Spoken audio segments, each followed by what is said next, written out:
Good morning friends, welcome back. तो BST की इस क्लास में आज हम शुरू करेंगे प्लानिंग जो कि बड़ा ही इम्पोर्टेंट फंक्शन है बिजनेस मैनेजमेंट का। और हम लोगों ने अपने पिछले बिजनेस मैनेजमेंट के वीडियो में देखा भी था कि जो बिजनेस मैनेजमेंट है, that business management is the combination of different functions. In those different functions plannings comes first. Planning is the base. Planning is thinking, considering and performing. ये तीनों एक्टिविटीज़ प्लानिंग के अंतर्गत हम लोग करते हैं। चलिए अपनी बुक के अनुसार चलते हैं हम लोग।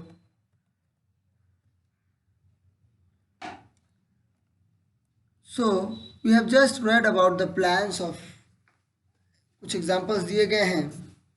इन एग्जांपल्स में हम लोगों ने देखा है कि किस तरीके से companies Indian oil company limited ने कुछ प्लान बनाए हैं। तो कंपनी का मतलब होता है कि जब बहुत सारे लोग एक सामूहिक लक्ष्य की तरफ बढ़ने की कोशिश करते हैं, तो ऐसी जगह पे ताकि सभी का जो गोल हो वो हमेशा एक रहे, इसके लिए हमें प्लानिंग की आवश्यकता पड़ती है। और वो प्लानिंग हमारे सारी एक्टिविटीज़ को रूल करता है, को लिमिट करता है, को डायरेक्ट करता है। तो प्लानिंग इज़ वेरी इंपॉर्टेंट। और प्लानिंग का एक अच्छा एग्जांपल ये भी है कि government makes 5 year plans for the country. A small business has its own plans while other companies have big plans, sales plan, production plan, everything. तो हर organisation हर स्तर पे प्लानिंग करता है और उन प्लानिंग्स का मोटिव क्या होता है, जैसा हम लोगों ने किया कि कंबाइंड एम को अचीव करना। All business forms would like to be successful. हम सभी लोग सक्सेस होना चाहते हैं, इन सेल्स बढ़ाना चाहते हैं, इफ़िशिएंसी ठीक करना चाहते हैं, कॉस्ट कम करना चाहते हैं। और इन सारी चीज़ों के लिए हमें प्लानिंग की आवश्यकता पड़ती है। ताकि और प्लानिंग का मतलब है कि हम लोग रिसर्च करके कुछ एक ऐसे ऐसे जो प्रोसेस है उस प्रोसेस पे और ज़्यादा रिसर्च करके उसमें के जो फ्लॉज हैं, जो प्रॉब्लम्स हैं, उनको दूर करके उस प्रोसेस को फ्लॉलेस प्रोसेस बनाने की कोशिश करते हैं। That is planning. चलिए देखते हैं। Planning is deciding in advance what to do and how to do. क्या है प्लानिंग? ये प्लान करना कि मुझे आगे जाके क्या करना है, इस स्टेप पे मुझे कौन सा काम करना है, कौन से डिसीजन लेने हैं, कौन सी परिस्थिति में कौन सा काम करना है। ये सारी चीज़ें प्लानिंग के अंतर्गत ही आती हैं। It is one of the basic managerial function. Thus planning is closely connected with creativity and innovation. तो हम लोग प्लानिंग को क्या कह सकते हैं? एक क्रिएटिव वर्क है और एक इनोवेटिव वर्क है। प्लानिंग मतलब बिना कोई काम किए उस काम के बारे में स्टडी करके उसकी प्रॉब्लम्स को दूर करने की कोशिश करना। अभी काम किया नहीं मैंने, लेकिन अभी से ही अपने एक्सपीरियंस के आधार पे पहले काम किया है। अब फ्यूचर में होने वाली सेल, अगले महीने होने वाली सेल को मुझे कैसे प्लान करना है, कैसे मुझे अपनी एक्टिविटीज़ क्लाइमेट के हिसाब से, किस तरीके से अगर मेरे प्रोडक्ट पे क्लाइमेट का असर पड़ता है, बिजनेस इन्वायरमेंट के हिसाब से मुझे क्या क्या बदलाव लाने होंगे। इन तरीके के जो भी एक्टिविटीज़ होती हैं वो सारी प्लानिंग के अंतर्गत ही आती हैं। Planning seeks to bridge the gap between where we are and where we want to go. बहुत सारे स्टेटमेंट्स प्लानिंग के अंतर्गत हमें पढ़ने को मिलेंगे। तो प्लानिंग एक ब्रिज का काम करता है। हमें कहाँ पहुँचना है, that means the organisational goal, and where we are मतलब कि अभी हम लोग कहाँ पे हैं और हमें कहाँ पहुँचना है।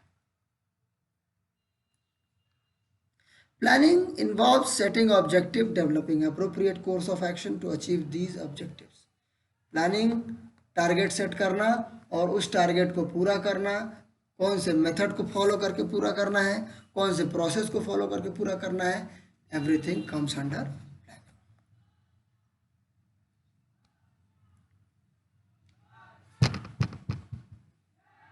Keeping the objective in view and being in action. हमें ऑर्गेनाइजेशनल गोल को अपने ध्यान में रखना है और अपने काम को करते चलना है. The plan that is developed has to have a given time frame, but time is a limited resource. It needs to be utilized judiciously. तो प्लान टाइम के अकॉर्डिंग होना चाहिए. If time is not given enough importance, then plan may become useless. Or planning to fail is failing to plan. और बहुत सारे statement अभी हम लोग आगे देखेंगे. तो क्या कह रहा है कि टाइम एक इम्पॉर्टेंट फैक्टर है. हर प्लान की अहमियत एक निश्चित समय तक ही होती है. उस समय के बाद अगर कोई प्लान, पुराना प्लान अगर मैं आगे तक उसको घसीट रहा हूँ, तो it may become unproductive, it may become less productive, and it may become harmful.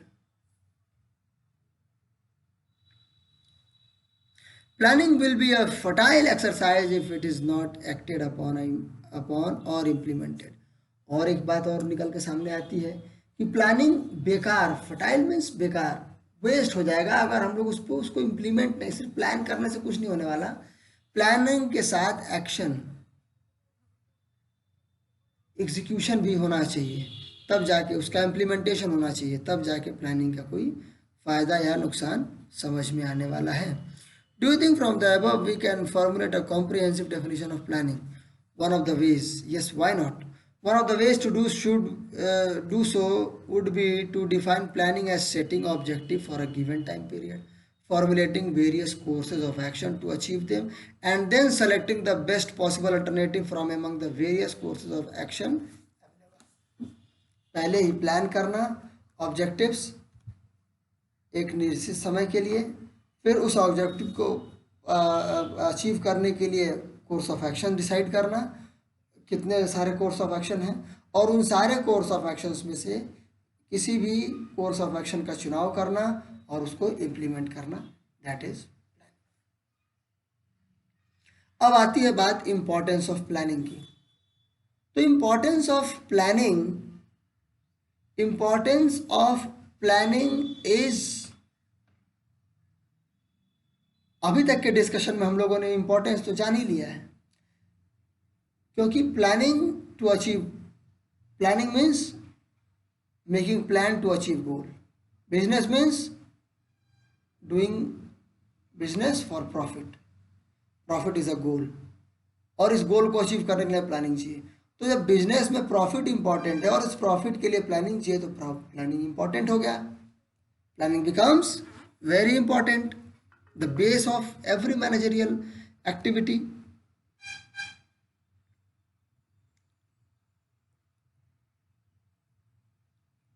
Planning provides directions.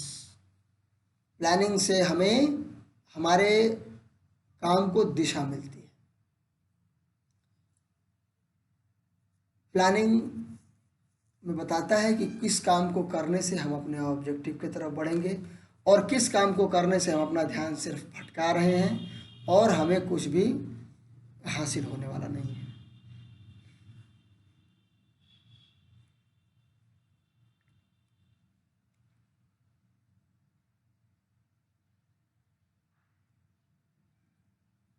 Planning reduces the risk of uncertainty. हम लोगों ने बिजनेस इन्वायरमेंट में भी पढ़ा है और बिजनेस में भी पढ़ा है, बहुत सारी जगहों पे हम लोगों ने देख लिया है कि business is what taking risk. Risk, why the word risk comes always in business? Because there are very much things in business those are considered completely uncertain. That is the source of risk. जब चीज़ें ज़्यादा से ज़्यादा चीज़ें uncertain हैं तो risk आ गया वहाँ पे. और बिजनेस करना है तो प्लानिंग क्या करता है, पहले से ये अज्यूम कर लेता है कि ये मुझे प्रॉब्लम आ सकती है, तो इस प्रॉब्लम से निपटने के लिए मैं ये कोर्स ऑफ एक्शन करूँगा। लेकिन एक और कोर्स ऑफ एक्शन है जिसको करने से मैं ये प्रॉब्लम आने की नौबत ही नहीं आने दूंगा। तो इस तरीके के दुनिया भर के कोर्स ऑफ एक्शंस डिसाइड होते हैं प्लानिंग के अंतर्गत।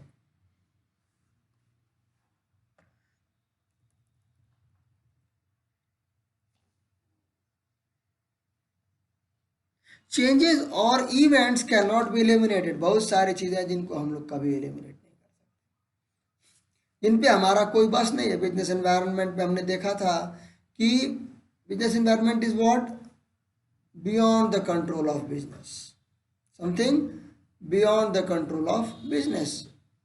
तो बिजनेस उसको बदल तो सकता नहीं है, उसको रोक नहीं सकता, लेकिन बिजनेस उसके अनुसार अपने आप में चेंजेस कर सकता है और वो कंपलसरी होता है if the business want to be in the market, be in the run.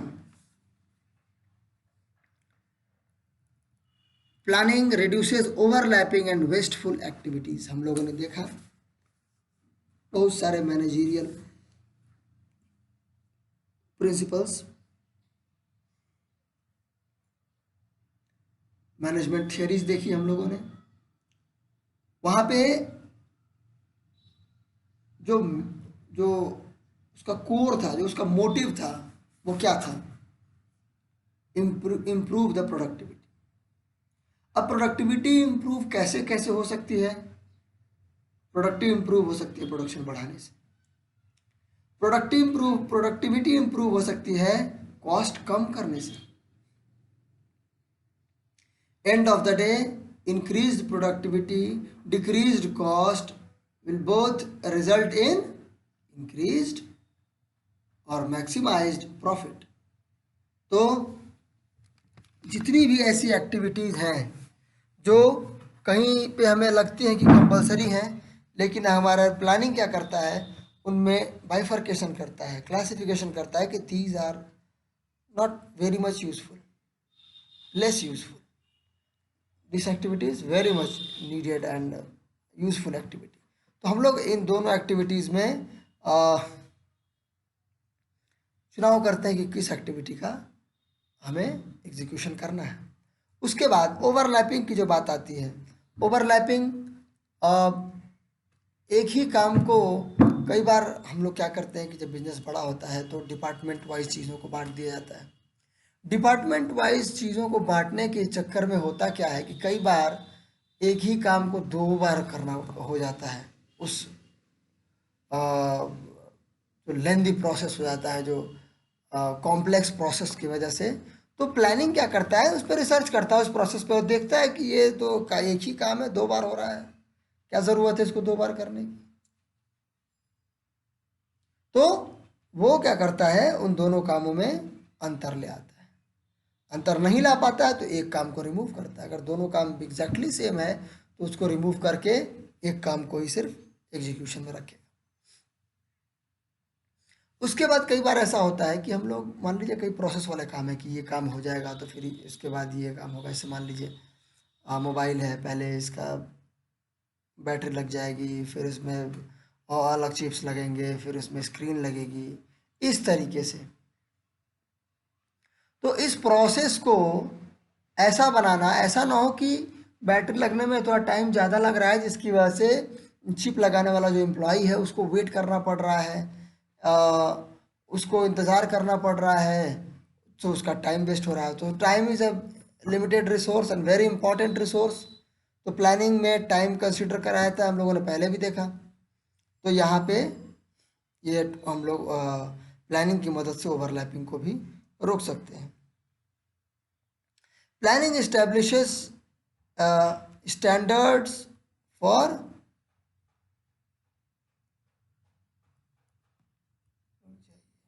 Planning promotes innovative ideas. Planning, क्योंकि हम लोग पहले से ही चीज़ों को कंसीडर कर रहे हैं, ज्यूम कर रहे हैं और उसके बाद रिसर्च कर रहे हैं, तो हमें अचानक से कोई काम, कोई एक्टिविटी, बहुत कम एक्टिविटीज़ होती है जो हमें अचानक से, जिनको फेस करके जिन पर डिसीजन लेना होता है। बाकी एक्टिविटीज़ के लिए हमारे पास प्लेंटी ऑफ टाइम होता है, तो वहाँ पे हम इनोवेटिव आइडियाज़ को प्रमोट कर सकते हैं। इनोवेटिव आइडियाज़ को प्रमोट कर सकते हैं तो इस प्रकार से प्लानिंग हेल्प्स इन